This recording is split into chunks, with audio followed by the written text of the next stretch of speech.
Hi, நான் உங்க விதுரன். இன்னைக்கு என்னுடைய குரல்ல ஆறுக்கும் கரைக்கும் இடையில நடக்கக்கூடிய ஒரு பேச்சுவார்த்தையை பத்தி நம்ம பார்ப்போமா? அதுவும் திருக்குறளோட ஒரு ஆழமான பொருளை வச்சு நான் உங்ககிட்ட சொல்றேன். நம்ம கதையில வரக்கூடிய இந்த ஆறு எங்கிருந்து வருது அப்படின்னா, ஒரு பெரிய ஒரு மலைப்பகுதிகளில் ஒரு மலையோடைய மௌனம் உருகுனதுக்கு அப்புறமா அங்கிருந்து அது அப்படியே ஆறா மாதிரி வருதான். வர வழியில ஒரு கரை வழியே அது போகுது, சரியா? அப்படி அந்த போறப்போ அந்த கரை இருக்கு இல்லையா, அந்த கரையும் அங்கே பல நூறாண்டு காலங்கள் அங்கே தான் இருக்குதான். ஒரு நாள் ஒரு சூழல் அமைஞ்சுதான். அந்த சூழலில் இந்த கரை ஆறு கிட்ட கேள்வியை கேட்டுச்சான். ஆரே, ஏன் நீ எப்போ பார்த்தாலும் ஓடிக்கிட்டே இருக்க அப்படின்னு கேட்குது. அதுக்கு அந்த ஆறு சொல்லிச்சான், ஓடிட்டே இருக்கண்ணா, என்ன கேள்வி இது அப்படின்னு சொல்லி கேட்டுச்சான். அதுக்கு கரை சொல்லிச்சான், ஆமா, உன்கிட்ட இருந்து வரக்கூடிய தண்ணியை குடிச்சுதான் மரங்கள் வளருது, உன்கிட்ட இருந்து வரக்கூடிய தண்ணியை குடிச்சுதான் வயல்கள் செழிப்பாகுது, உன்கிட்ட இருந்து வரக்கூடிய தண்ணியை குடிச்சுதான் மனுஷங்க உயிர் வாழ்றாங்க. இப்படி எல்லாருடைய வாழ்க்கையிலும் தாகத்தை ஏற்படுத்துறது நீ தான்.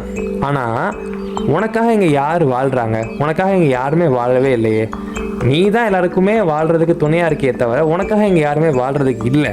அப்படி இருக்கப்போ நீ யாருக்காக தான் ஓடிக்கிட்டே இருக்க அப்படின்னு சொல்லிச்சான் அந்த கரை. அதுக்கு ஆறு பதில் சொல்லிச்சான், எப்போ ஒரு உயிர் தனக்காக மட்டும் வாழணும்னு நினைக்குதோ அப்போ அந்த உயிருக்கு பேர் குளமா. ஏன்னா அந்த குளத்துல தான் தண்ணி தேங்கியே இருந்து நாட்டம் அடிக்க ஆரம்பிக்கும். ஆனால் என்னைக்கு ஒரு உயிர் இன்னொருத்தவங்களுக்காக வாழணும்னு நினைக்குதோ அப்போ அந்த உயிருக்கு பேர் தான் ஆறு அப்படின்னு சொல்லிச்சான் நம்ம ஆறு. இதை கேட்டுட்டு கரைக்கு ஒன்றும் புரியலையா. அப்போ ரொம்ப நேரம் கழிச்சு ஒரு தூரத்தில் ஒரு தாத்தா ஒருத்தர் ரொம்ப தாகத்தோட ரொம்ப முகத்தில் ஒரு சோர்வோட வராராம். கையில் ஒரு குடத்தை எடுத்துட்டு வராரு. அவர் நேராக குளத்துல இருந்து தண்ணி எடுக்கிறாராம். எடுத்து அந்த தண்ணி அவர் குடிச்சதுக்கு அப்புறமா அவருடைய தாகம் தீர்ந்து போகுதான். அவர் முகத்தில் ஒரு அமைதி அப்படியே மலர ஆரம்பிக்குதான். அப்புறம் அந்த தாத்தா வீட்டுக்கு போயிட்டாராம். இப்போ இந்த கரை அதை பார்த்துட்டே இருந்துட்டு ஆறு கிட்ட கேட்டுச்சான், அந்த தாத்தா உனக்கு யாருன்னு தெரியுமா அப்படின்னு. அதுக்கு அந்த ஆறு சொல்லிச்சான், தெரியாது அப்படின்னு சொல்லிச்சு. இதுக்கு அந்த கரை கேட்டுச்சான், அது எப்படி முன்ன பின்ன தெரியாத ஒருத்தவங்களுடைய தாகத்தை நீ தணிக்கலாம் அப்படின்னு சொல்லி கேட்டுச்சான். அதுக்கு அந்த ஆறு சொல்லிச்சான், நான் மனுஷன் கிடையாது, ஒருத்தவங்களுடைய தாகம் யாரோடதுங்கிறத கவனிச்சு தண்ணி கொடுக்கறதுக்கு நான் ஆறு. யார் யாருக்கெல்லாம் தாகம் எடுக்கிறதெல்லாம் பார்க்க மாட்டேன், எல்லாருடைய தாகத்தையும் தீர்க்கறதுக்கு தான் நான் வந்திருக்கிறேன் அப்படின்னு சொல்லிச்சான் இந்த ஆறு. இப்பயும் அந்த கரைக்கு ஒன்றும் புரியலையா. அப்புறம் கொஞ்ச நேரம் கழிச்சு ஒரு ஏழை விவசாயி ஒருத்தர் வராராம். அவர் அவருடைய வயல் ரொம்ப காஞ்சு போயிருக்கு அப்படின்னு சொல்லி ஒரு வாய்க்காவனை வெட்டி இந்த ஆறுலேருந்து தண்ணியை அவருடைய வயலுக்கு எடுத்துகிட்டு போகிறாராம். அப்படி அந்த வயலுக்கு போன தண்ணி அந்த வயலை செழுமையாக்குதான், வளர வைக்குதான், அங்கே பச்சை பசேன்னு அது மாற ஆரம்பிக்குதான் அந்த நிலம். இதை பார்த்துட்டு இருந்த அந்த கரை ஆறு கிட்ட மறுபடியும் கேட்டுச்சான், அந்த விவசாயியாவது உனக்கு யாருன்னு தெரியுமா அப்படின்னு சொல்லி கேட்டுச்சான். அதுக்கு இந்த ஆறு சொல்லிச்சான், தெரியாது. அப்புறம் அவர் என்ன கைமாறு செய்வாருன்னு தெரிஞ்சுக்கிட்டு நீ அந்த இடத்துக்கு நீ தண்ணியை கொடுத்த அப்படின்னு சொல்லி கேட்டுச்சான் கரை. அதுக்கு ஆறு சொல்லிச்சான், என்னைக்காவது நம்ம மரம் நம்மளுக்கு என்ன கைமாறு செய்ய போகுதுன்னு நினச்சிருக்கோமா, இல்லை விதை தான் என்ன நம்மளை கைமாறு செய்ய போகுதுன்னு மண்ணு நினச்சிருக்கா அப்படின்னு சொல்லி கேட்டுச்சான் ஆறு கரைக்கிட்ட. அப்பயே அந்த கரைக்கு ஒன்றும் புரியலையா. அப்புறம் ஒரு இரவு சூழல் வரப்போ இரவு நேரத்தில் ஒரு குடும்பம் வருதான் விளக்கை ஏற்றி அவங்களுடைய முன்னோர்களை வழிபடுறாங்களாம் இந்த ஆறுல. இதெல்லாம் பார்த்துட்டு அந்த கரைக்கு ஒன்றுமே புரியலையாம். ஒரு கட்டத்துக்கு அப்புறம் அது ஆறு கிட்ட கேட்கதான், உண்மையிலே நீ யாரு ஆறு? ஏன்னா ஒரு தாத்தாவுடைய தாகத்தையும் நீ தான் தீர்த்த, ஒரு ஏழை விவசாயியோட தேவையும் நீ தான் தீர்த்த, ஒரு குடும்பத்தோடைய முன்னோர்களுடைய நினைவாகவும் நீ தான் மாறின.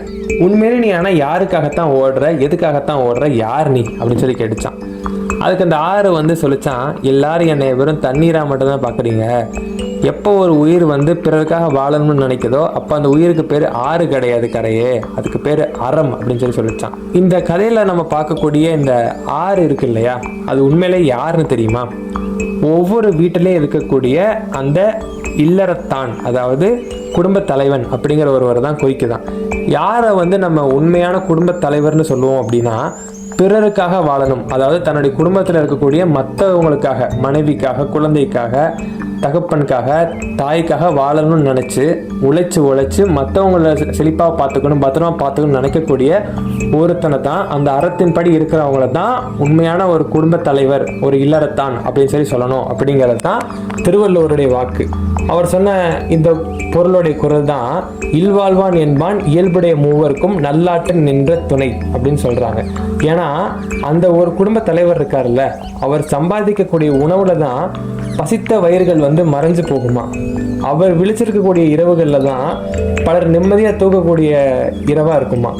அவருடைய தோல்ல தான் 3 தலைமுறையை சுமக்கக்கூடிய சுமைகள் வந்து இருக்குமா. அப்படி இந்த குடும்பத்துக்காக உழைக்கிறவங்க தான், இந்த 3 அறத்தின்படி இருக்கிறவங்க தான் உண்மையான குடும்ப தலைவன் அப்படிங்கிறது திருவள்ளுவருடைய திருக்குறள்ல பொருளாக நம்ம பார்க்கலாம். அந்த பொருளை நம்ம வாழ்க்கையில உணர்ந்து அதுபடி நல்ல குடும்ப தலைவனா நம்மளும் வளர்த்துக்கிறதுக்கான ஒரு அறிவை இந்த ஒரு கதை மூலியமா தெரிஞ்சுக்கலாம். இதை பத்தி நீங்க என்ன நினைக்கிறீங்கிறத, இந்த கதையை பத்தி நீங்க என்ன ஃபீல் பண்றீங்கிறத கமெண்ட்ல சொல்லுங்க. நான் அடுத்த கதையோட உங்களுக்கு மீட் பண்றேன். So see you next time. Tata, by.